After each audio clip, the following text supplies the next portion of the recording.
John Paul వాగ్దానం నేను ఇప్పుడు చదువుతా. ఏం వాగ్దానం ఇచ్చిందంటే, నా ఆత్మను మీ మధ్య కుమ్మరించేదను. గట్టిగా చప్పట్లు కొట్టి దేవునికి సమస్త మహిమ. సిల్వియా ఏంజెల్, ఈ బిడ్డకి నేను ముందుగా పోవచ్చు మెట్టగానున్న స్థలములను సరళము చేసేదను. ఇక చప్పట్లు కొట్టి దేవునికి సమస్త మహిమ. మరి నాకు ఇచ్చిన వాగ్దానం, మరి నా సాక్ష్యాన్ని కూడా తెలియజేస్తున్నాను. నీవు చేయు ప్రయత్నములన్నిట్లో నీ దేవుడైన యెహోవా సన్నిధిని సంతోషించుదువు. గట్టిగా చప్పట్లు కొట్టి నువ్వు చేయు ప్రయత్నములంటే నా ప్రయత్నం అంతా సేవా ప్రయత్నమే. కాబట్టి ఈ ప్రయత్నం అన్నిట్లో దేవుడే తన సన్నిధిని నాకు పంపుతూ ఉంటాడు. ఆయన సన్నిధిలో నేను ప్రయత్నిస్తే దేవుడు సహాయం చేస్తాడు. ఆ విషయాన్ని బట్టి దేవుని సన్నిధిలో నేను సంతోషిస్తాననే వాగ్దానాన్ని దేవుడు ఇచ్చాడు. తగ్గ వాక్యాలు ఇస్తున్నాడు, తగ్గ వాగ్దానాలు ఇస్తున్నాడు. కాబట్టి నాకు వేరే ఒక స్థలం లేదు, దేవుని సన్నిధే. కాబట్టి నేను ఏం చేసినా నాకు ఫలింపు ఉంటుంది. ఆ ఫలింపును బట్టి దేవుని సన్నిధిలోకి వచ్చి నేను ఇంకా సంతోషిస్తానని వాగ్దానం నాకు వచ్చింది. కాబట్టి నా నిమిత్తం మరి దైవజనుడు వాగ్దానం దైవ సేవకుడే చెప్తారు. కాబట్టి దేవుని బిడ్డలారా, మరి నా సాక్ష్యం, నా నిమిత్తం మీరందరూ ప్రార్థించండి. మరి దేవుని కొరకు ఎంతగానో సేవ చేయాలని ఉంది, ప్రయాసపడాలని ఉంది. ఆ వాగ్దానాలన్నీ మా పట్ల నెరవేర్పులోకి నడిపించబడాలని, ఈరోజు ఈ సంవత్సరం మరి అనేక ప్రయత్నాలు మేము చేయాలని, అనేక ప్రయాస సేవ నిమిత్తం ప్రయత్నించాలని, సేవ కొరకు అనేక ప్రాంతాలకు వెళ్ళి క్రీస్తు సువార్త ప్రకటించాలని, మరి ఆ ప్రయత్నములన్నింటిలో మేము ఫలించాలని మా కొరకు మీరందరూ ప్రార్థించండి. మరి దేవుడు నన్ను గత సంవత్సరం ఎంతో కాచి కాపాడి 2026లో పంపించాడు. ప్రతి సంవత్సరం సేవా పరంగా ఎంతో నలిగిపోతాను, ఎంతో సిక్కవుతాను, ఎంతగానో ఎన్నో మరి పొందుకుంటూ ఉన్న పరిస్థితులు నాకుంటాయి. కానీ 2025 మాత్రం ఏ అనారోగ్యం నాకు లేదు. ఎక్కడ దేవుడే తప్పించాడు.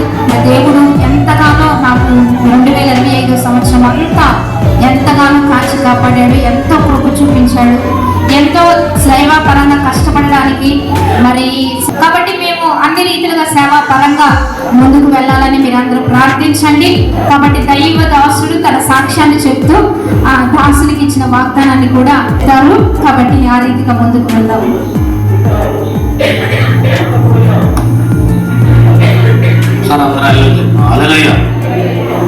దయచేసి నాకు వచ్చినటువంటి వాగ్దానం చెప్పేస్తున్న టైం లేదు కాబట్టి, నీవు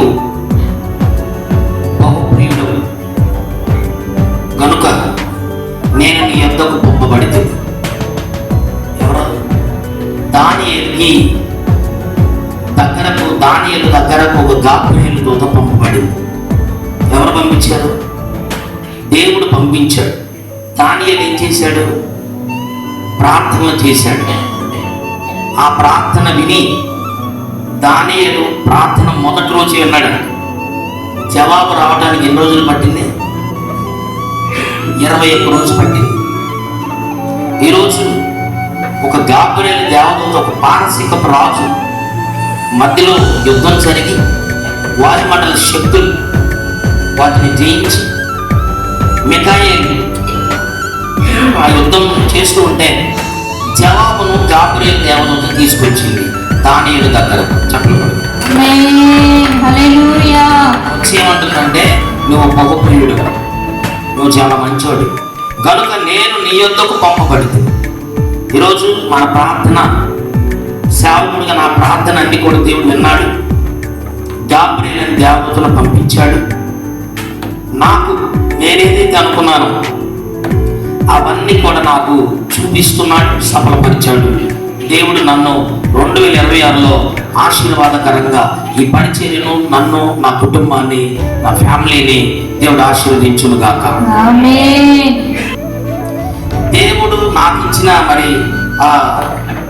ఆయన నాకు గాబ్రియేలు దేవదూతను పంపించాడు కనుక దానియేలు దగ్గరకు, నా దగ్గర కూడా నా మొర కూడా విన్నాడు.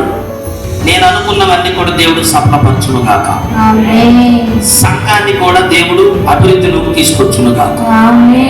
2026 అంతా కూడా మీరు పేదలుగా ఉండకుండా ధనికులుగా మార్చబడును గాక. చప్పట్లు మీకు ఎక్కడ కష్టాలు, నిరాశ, ఇబ్బంది, మా జీవితంలో ఇదేనా మా జీవితం అనుకోకుండా దేవుడు జీజస్ పవర్ మినిస్ట్రీ ద్వారా దేవుడు ఆశీర్వదించును గాక. నా వాగ్దానం. కాబట్టి నాకు సరిపడినటువంటిది వచ్చింది. పోయిన సంవత్సరం పోయిన సంవత్సరం రేపు మొదటి జామున ప్రార్థించమన్నాడు. ప్రార్థించి విసిగిపోయి ఈ టైంకి ఏమైపోయింది, అప్పుడు ప్రార్థించగానే ఇప్పుడు దేవదూత వచ్చింది. చెప్పలు కొట్టారు. కాబట్టి నేను భద్రంగా పెట్టుకుంటున్నాను. దేవుడు మనల్ని ఆశీర్వదించును గాక.